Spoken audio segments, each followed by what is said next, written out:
All right, for this section of notes, guys, we're going to talk about 1-3, which is measuring segments. Before we start, let's do a review of absolute value you learned from Algebra 1.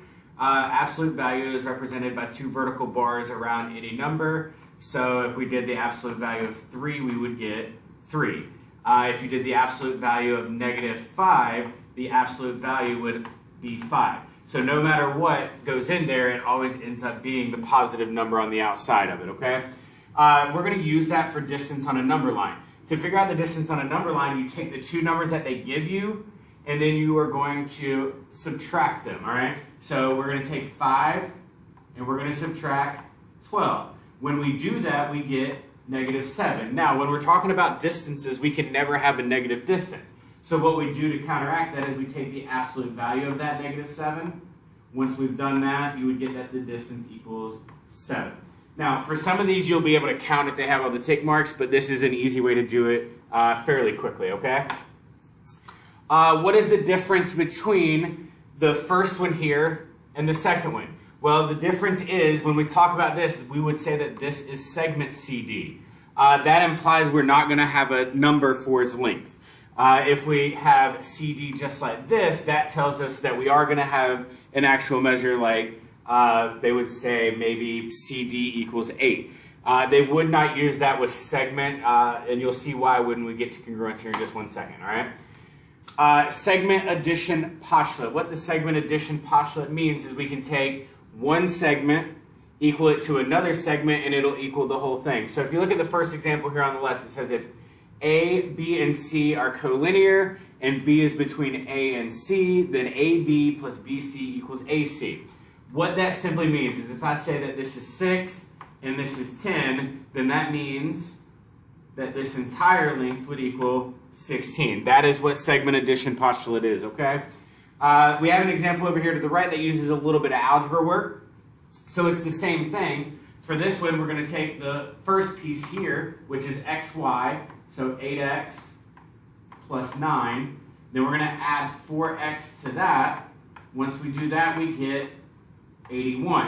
And the reason why was because it tells us right here is that x to z is 81. All right? So now that we have that, we can go ahead and start by combining our like terms here. We have 8x and 4x. If we add those two things together, it gives us 12x. The 9 just drops down because we haven't touched it yet, and it still equals 81. All right? Now, we need to find a way to get rid of that 9. So if we want to get rid of that 9 and it's being added, we now take that and we subtract 9 from both sides. If we subtract 9 from both sides, those end up crossing each other out. We're left with 12x equals 72. Now, the last step to getting x by itself is we need to get rid of that 12, so we're going to divide both sides by 12. And cross that out, and we're going to get that x equals 6.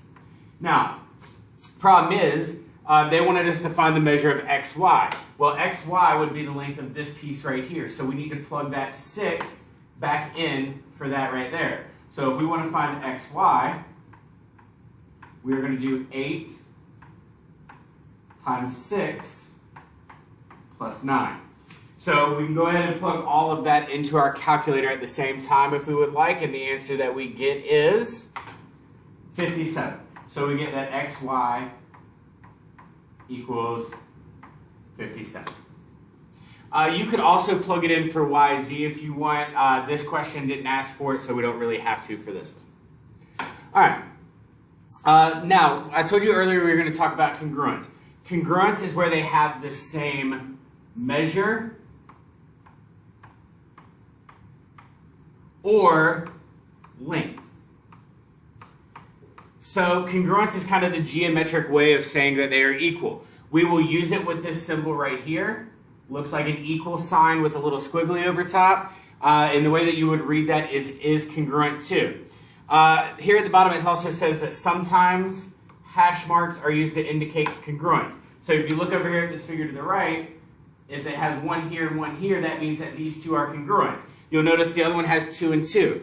They would not be congruent to the first set, but they would be congruent to each other. So if we wanted to give this a number, we would know that this is 6 and this is 6. something along those lines, or they would say maybe that this is 8, which means this would be 8. All right. So something along those lines are what congruent means. It just simply means equal, but we do it with our own, without using numbers, essentially. Midpoint of a line segment on a number line. This divides a segment into 2 congruent segments. All right. So once we have that, we know that they're congruent. If a point, line, ray, or segment goes through the midpoint, it's actually called a segment bisector. All right. So there's a big difference between a segment bisector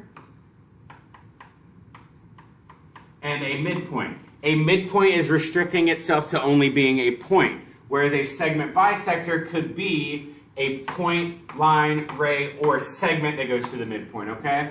So you see this question over here to the right. It says, find the midpoint of segment PQ if the coordinates of P and Q are negative 20 and 40.